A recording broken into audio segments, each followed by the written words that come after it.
Good morning, everyone. This week's theme is courage. Nowadays, we have a warped understanding of what it really is, I believe. Some people think it's the absence of feeling fear, but that's not true. Real courage is feeling that fear from situations, adversities, or pain, and deciding consciously to keep going and facing it head on. This week in Matthew's Gospel, it says, "So have no fear of them, for nothing is covered that will not be revealed, or hidden that will not be known." Jesus is telling the disciples not to be afraid of those who can harm their body, not to fear those who may persecute them, as the Lord sees everything, all actions, every hair on their head or limb that may be damaged. He sees it. He also sees those who do good in his name and those who acknowledge him as he will acknowledge them. Courage is an ever-present thing that everyone should strive to have in a dangerous and changing world. It's crucial.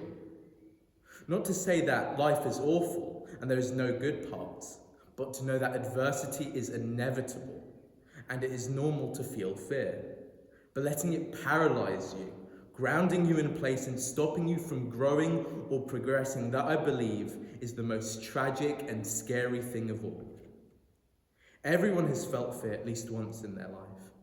I remember being afraid, crying when I first started school here because I came up alone. I had no one. It was difficult to adjust, especially coming out of COVID and lockdown and suddenly being in this big school. And I know a lot of us would have felt the same. If not at secondary school, then maybe our first day of nursery, crying when we left our mothers or our fathers.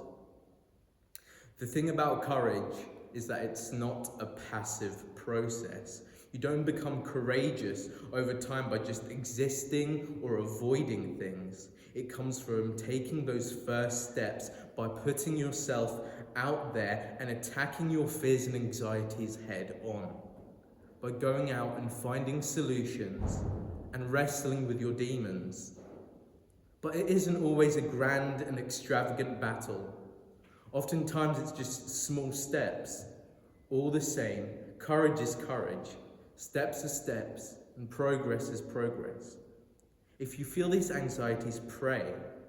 Pray to God for courage, but don't be surprised when God doesn't snap his fingers and make you a hero, but instead gives you the opportunities to prove you are courageous and face your fears. God bless and have a great day.